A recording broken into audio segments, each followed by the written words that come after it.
The bad news is that the Fed has become extremely aggressive and hawkish. The good news is that we are beginning to get data that is confirming that the economy, the U.S. economy, is in recession. And if you've tuned in before, you know that we believe that that Europe and China effectively have been in recession as well. So now a global recession. We're also getting a lot of indicators that prices are coming down. And I think this notion that the inflation that everyone has been worried about is quite a wrong way of looking at the world right now. We believe that deflation is the much bigger risk. We've been saying this for a time. We've been ridiculed for saying it. And we were challenged by those who were sure that we were back into a 70s style inflation scenario. We think that the pricing action, and I'm not just talking about stocks and bonds, I'm talking about commodity prices, crypto prices, and perhaps soon even housing prices, that many people will conclude the greater risk is deflation. And as you know, we don't think deflation is a bad thing per se. It is a bad thing the way the Fed has approached it, we believe. But deflation can be a very good thing if it is caused by technology and progress. And we think we're going to see a lot of that over the years. But right now, we're looking at bad deflation. And we're going to have to get through this. I think the next Fed move is supposed to be at the end of this month. And the Fed is out of its quiet period. So all the Fed governors have been traipsing out saying we're going 75 basis points, another 75 basis points. Well, we think that they will rethink that in this month as we get not only more pricing signals, but earnings reports and guidance from companies who will be probably confirming that the U.S. is now in recession. So bad news, good news, darkest before the dawn.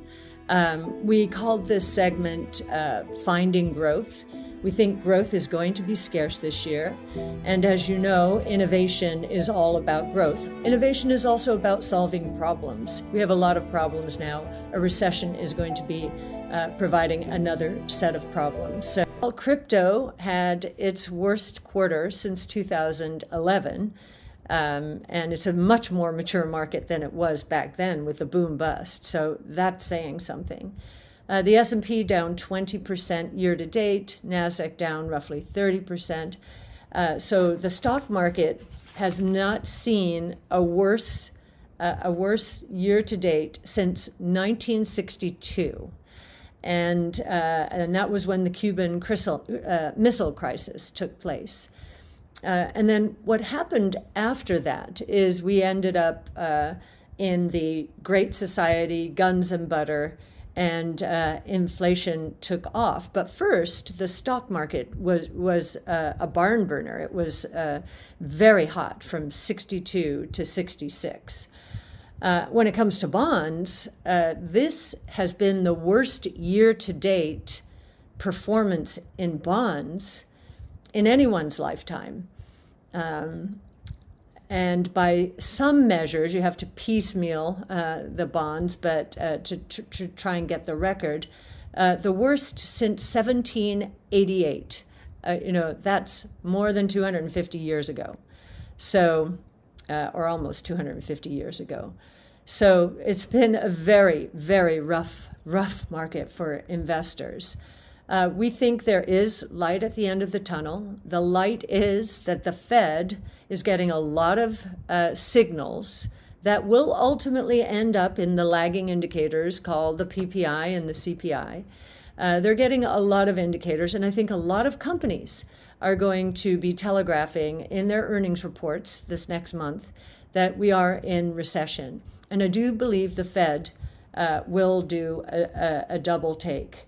I want to spend a little time on crypto. It has been an incredible month, and fears of systemic collapse have been rife in the marketplace.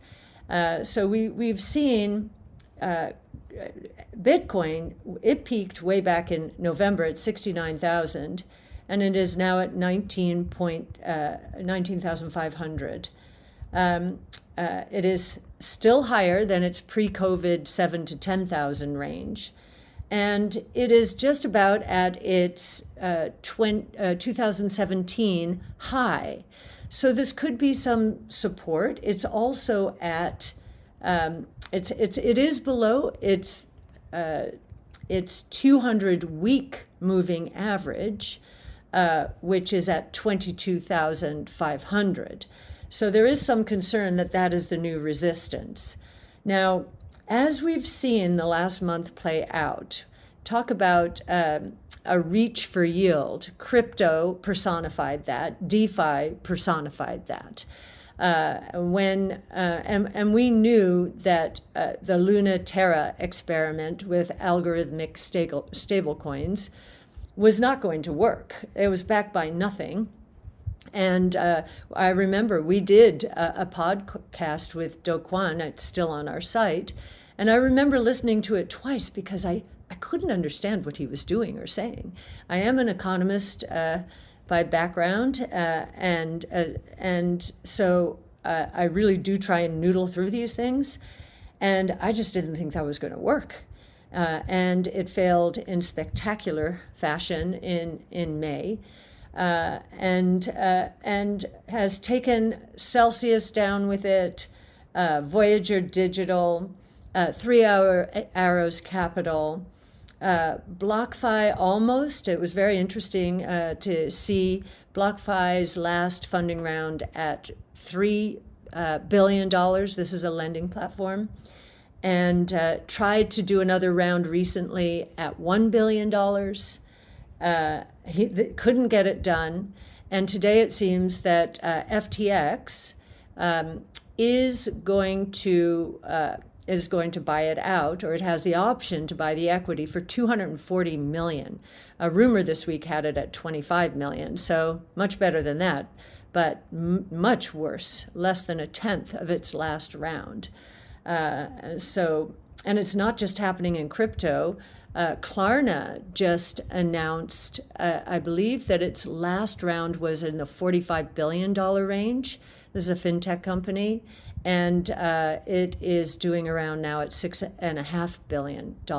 So big down rounds happening very quickly. How rapidly the world is going to change. But Raul said something I thought very important, and it does address an elephant in the room.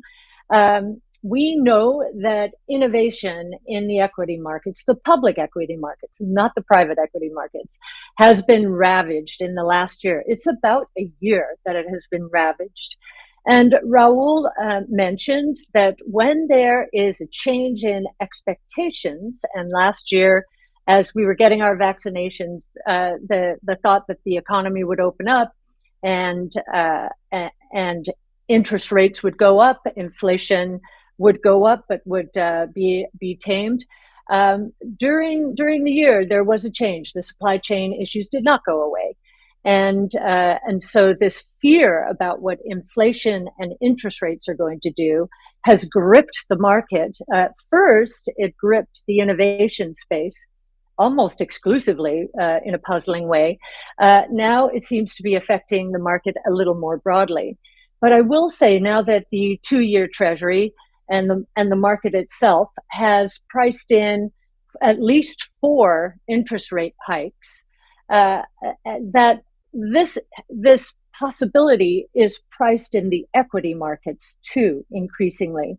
And if anything, oil prices going up are an incredibly burdensome tax on the lowest socioeconomic demographic sectors in our economy. So I think the fears here are going to shift from rising interest rates and higher inflation, potentially to recession, especially, and you've heard me on this before, because we see inventories piling up throughout the ecosystem.